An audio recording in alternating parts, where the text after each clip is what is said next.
மத்தேயு 16ஆம் அதிகாரம் 13, 14 வசனங்கள். பின்பு இயேசு பிலிப்பு செசரியாவின் திசைகளில் வந்தபோது தம்முடைய சீஷரை நோக்கி, மனுஷகுமாரனாகி என்னை ஜனங்கள் யார் என்று சொல்லுகிறார்கள் என்று கேட்டார்.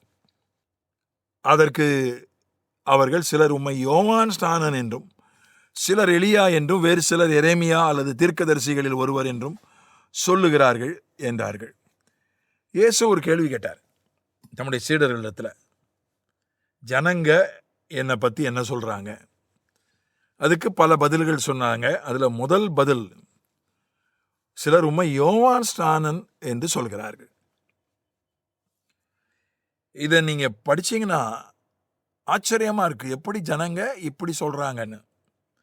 ஏன்னா ஏரோதும் அப்படி தான் சொன்னான். மத்தேயு 14ஆம் அதிகாரம் 1-2 படிச்சிங்கன்னா அதை தியானிக்கும் போது அதை நான் தொட்டேன். அவன் இயேசு கிறிஸ்து செய்த அற்புதங்களை எல்லாம் கேள்விப்பட்டு என்ன சொன்னான்னா, நான் கொலை செய்த யோவான் ஸ்நானகன் தான் உயிரோடு எழும்பி இயேசு கிறிஸ்துன்ற பெயரில் அற்புதங்களை செய்கிறார் என்று அவன் சொன்னான். ஒரு ராஜா, அவனுக்கு எவ்வளவோ உளவுத்துறை இருக்குது, அரசாங்க எந்திரம் இருக்குது, அதிகாரிகள் இருக்குது, காவல்துறை இருக்குது. விசாரித்து இயேசு கிறிஸ்துன்னு ஒருத்தர் ரொம்ப இப்போ புகழ் பெற்று பெறுகிறார், அற்புதங்களை செய்கிறார். அவர் பின்னால்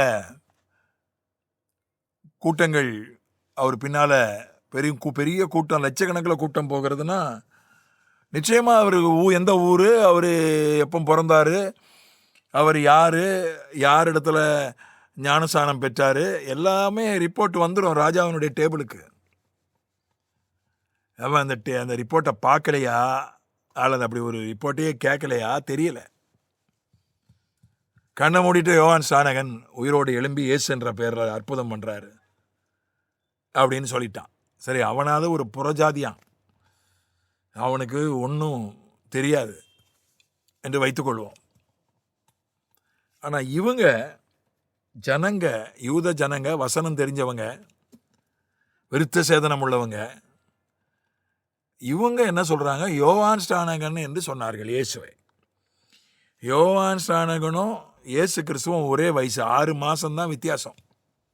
2 பேரும் சொந்தக்காரங்க வேற. யோவான் ஸ்நானகன் தான் இயேசு கிறிஸ்துவை இந்த உலகத்துக்கு அறிமுகம் பண்ணான். அவன் இதோ உலகத்தை பாவத்தை சுமந்து தீர்க்கிற தேவாட்டுக்குட்டின்னு சொன்னான். ஏன்னா யோவான் ஸ்நானகனுக்கு ஒரு பெரிய கூட்டம் அவனுக்கு பின்னால் இருந்துச்சு, பெரிய கூட்டம், லட்சக்கணக்கானோர் யோவான் ஸ்நானகனை தீர்க்கதரிசின்னு நம்பினாங்க. அவனை பற்றி ஏதாவது தப்பாக பேசினா கல்லெறிஞ்சு கொள்கிற அளவுக்கு யோவான் ஸ்நானகன் மேலே வெறி பிடிச்ச பற்று கொண்ட கூட்டம் இருந்துச்சு, அவ்வளோ மக்கள் செல்வாக்கு. அவன் என்ன சொன்னான்? இந்த இயேசு கிறிஸ்து தான் எனக்கு முன்னால் இருந்தவர், என்னிலும் மேன்மை உள்ளவர், அவருடைய செருப்பை தொடர்றதுக்கு கூட எனக்கு அருகதை கிடையாது. நான் தண்ணீர்னால் ஞானசானம் கொடுக்குறேன், அவர் பரிசுத்த ஆவியால் ஞானசானம் கொடுப்பார். தன்னுடைய சீடர்களையெல்லாம் அனுப்பி வச்சான் இயேசுவுக்கு சீடர்களாய். அந்திரேயா யோவான் ஸ்நானகன் இடத்துல சீஷனாக இருந்தவன் தான். யோவான் ஸ்நானகன் இயேசு கிறிஸ்துக்கிட்ட அனுப்பி வச்சுட்டான். இப்போ யோவான் ஸ்நானகன் இயேசு கிறிஸ்துவை குறித்து பெரிய விளம்பரம் பண்ணான். மக்கள் அதையெல்லாம் கேட்கலையா, கேட்டு மறந்துட்டாங்களா, இல்லை அது அவங்களுக்கு உணர்வு இல்லையா, புரியலையா? ஒரு பகுதி மக்கள் சொன்னாங்க, இவர் தான் யோவான் ஸ்நானகன். மக்கள் பாருங்க எப்படிப்பட்ட ஒரு குருட்டு நம்பிக்கை உள்ளவர்களாக இருக்கிறார்கள். ராஜாவும் அப்படிப்பட்ட குருட்டு நம்பிக்கை உள்ளவனாக இருக்கிறான். ஆச்சரியமாக இருக்கிறது. அதுவும் இந்த ஆன்மீக விஷயத்தில் கொஞ்சம் கூட பொது அறிவை பயன்படுத்துறது இல்லை. காமன் சென்ஸை, பொது அறிவை பயன்படுத்தினாலே போதும். ஆன்மீக விஷயங்களில் எது சரி எது தப்புன்னு புரிஞ்சிடும். ஆனால் அதை மக்களும் பயன்படுத்துறதில்ல, மன்னர்களும் பயன்படுத்துறதில்ல. குருட்டு நம்பிக்கை ஏரோதுக்கு ஏற்பட்ட மாதிரி.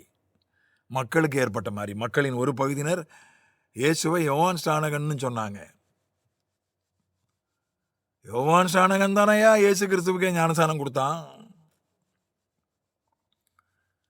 அது ஆச்சரியமான ஒரு விஷயம். எப்படி இப்படி ஒரு புரியாதவர்களாக, குருட்டு நம்பிக்கை உள்ளவர்களாக இருக்கிறார்கள். ஏதோ மூலையில் எங்கேயோ நடந்தது இல்லை, ரொம்ப பகிரங்கமா வெளியரங்கமா நடந்த விஷயம். யோவான் ஸ்நானகன் இயேசுவை அறிமுகப்படுத்தியது. மன்னனுக்கும் தெரியல, மக்களுக்கும் தெரியல. குருட்டு நம்பிக்கை. பிசாசு அவருடைய கண்களை குருடாக்கி இருக்கிறான். ஏன்னா இயேசுவ தேவகுமாரன் சொல்லிடக்கூடாது, வேற என்ன வேணா சொல்லட்டும். இயேசுவ தேவகுமாரன், தேவன் ரட்சகர்னு சொல்லிட்டா பிசாசுக்கு பிரச்சனை. நீ என்ன வேணா சொல்லிக்க, அவரை சீர்திருத்தவாதின்னு சொல்லிக்க, கம்யூனிஸ்ட்னு சொல்லிக்க, அவரை பல கடவுள்களில் ஒருவர்னு சொல்லிக்க, தீர்க்கதரிசின்னு சொல்லிக்க, கண்ணியின் மைந்தன்னு சொல்லிக்க, பரிசுத்தம் உள்ளவர்னு சொல்லிக்க, என்ன வேணா சொல்லிட்டு போ. தேவகுமாரன், மாம்சத்தில் வந்த தேவன் மட்டும் சொல்லிடாத என்று மன்னர்களுடைய கண்களையும் குருடாக்கி வைத்திருக்கிறான், மக்களுடைய கண்களையும் குருடாக்கி வைத்திருக்கிறான். அதை திறப்பதற்காகத்தான் ஆண்டவர் நமக்கு கிருபைகளை தந்திருக்கிறார். மக்களுடைய ஆவிக்குரிய கண்கள் திறக்கப்படுவதற்காக ஜெபிப்போம், செயல்படுவோம். ஆமென்.